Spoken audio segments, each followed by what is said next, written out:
जिन्होंने हमें प्यार करना सिखाया, जिन्होंने हमें प्यार करना सिखाया, उन्हीं व्यास नंदन की जय बोलते हैं। जिन्होंने हमें प्यार करना सिखाया, उन्हीं व्यास नंदन की जय बोलते हैं। जिन्होंने लड़ी तीसी स्वामिनी हमें दी, दिए लाल से नेह सागर छबीले। जिन्होंने लड़ी तीसी स्वामिनी हमें दी, दिए लाल से नेह सागर छबीले। दिए फूक प्राणों में बंसी के स्वर, मिले जिनसे उन तक पहुँच के वसीले। महारंक को प्रेम साधन लुटाया, उन्हीं व्यास नंदन की जय बोलते हैं।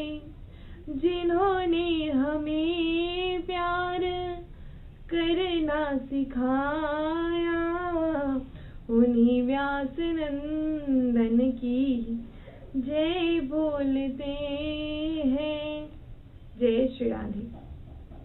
आप सभी को गुरु पूर्णिमा की हार्दिक बधाई हो। और जीवन में हमारे जो गुरुदेव हैं, गुरु पूर्णिमा जिसे आज हम गुरु पूर्णिमा के रूप में जिन्हें मनाते हैं, और हमारे जीवन में गुरुदेव का महत्व क्या है। जैसे अंधेरे में प्रकाश का महत्व है, वैसे ही हमारे जीवन में हमारे गुरुदेव का महत्व है। हमें घने जंगल में हो, हमें रास्ता ना पता हो और हम भटक गए हो और हमें कोई राह दिखाने वाला ना हो, उस समय अगर कोई भी व्यक्ति आ जाए जो हमें रास्ता दिखा दे, तो हमें कितना महत्व सा लगता है। और जो हम ये सोचते हैं कि जो ये मानव जीवन है ये केवल खाने पीने मौज मस्ती के लिए है, तो ये बात हमारे जीवन में सम्मिलित है।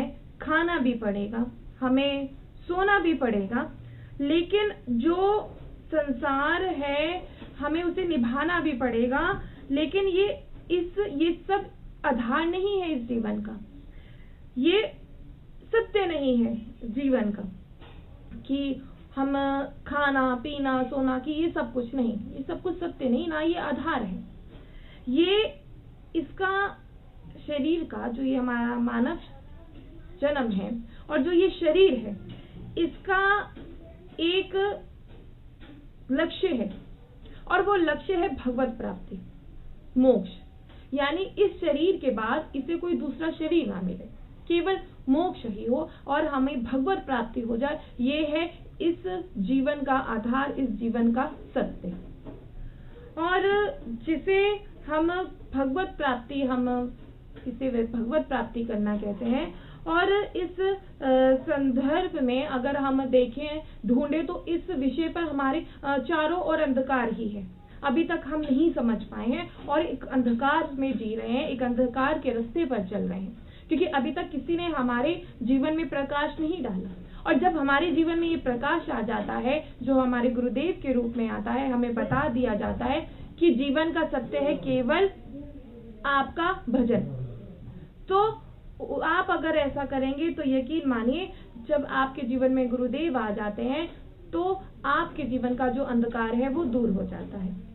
और आपके इस बात को आपको ध्यान रखना है कि आपको जब आप गुरु दीक्षा ले लेते हैं, आपने गुरु दीक्षा ले ली और अब आप अपने गुरु के द्वारा बताए गए रास्ते पर ना चले, तो आप बस इस बात का ध्यान रखिए कि आप अभी भी अंधेरे में हैं।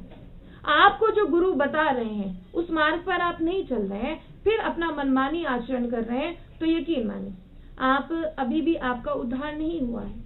अगर जीवन में गुरु आ चुके हैं तो उन्हीं के द्वारा बताए गए आपको रास्तों पर चलना है। वो जैसा कह रहे हैं हमें वैसा ही करना है।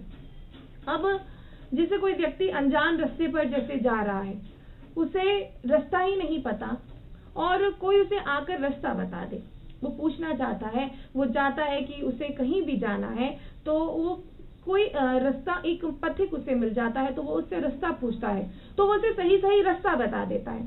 लेकिन फिर भी वो जो जीव है वो सोचता है कि हो सकता है ये गलत हो, और फिर वो अपना मनमानी आचरण करता है और अपने ही द्वारा जो उसे समझ में आता है उसी रास्ते पर वो जाता है, और फलस्वरूप क्या होता है, वो अपने गंतव्य स्थान पर नहीं पहुंच पाता, और बल्कि उसे एक मार्ग, उसे एक पथिक भी मिला जिससे उसे बताया, मार्गदर्शन मिला, मार्गदर्शक थी जिसने उसको बताया कि तुम्हें इस रास्ते नहीं, तुम्हें इस रास्ते जाना है। लेकिन फिर भी उसे कोई लाभ नहीं हुआ, क्योंकि उसने अपनी बुद्धि का प्रयोग किया। इसलिए आपको भी अपनी बुद्धि का प्रयोग नहीं करना है। आपको जैसा कहा जा रहा है आप वैसे चलते जाइए। अब जैसे एक अध्यापक अपने शिष्य को पढ़ा रहा है, लेकिन वो शिष्य जो है फिर अपना दिमाग सोचते हैं, वो संशय करते हैं कि हो सकता है कि जो ये हमारा अध्यापक है ये हमें सही नहीं पढ़ा रहा, तो उसका क्या होगा, उसका परिणाम क्या होगा? उसका परिणाम तो यही होगा ना कि वो अपने उस अगली कक्षा में प्रवेश नहीं कर पाएगा, क्योंकि उसने अपने अध्यापक के द्वारा ही पढ़ाए गए उस पर वो संशय कर रहा है।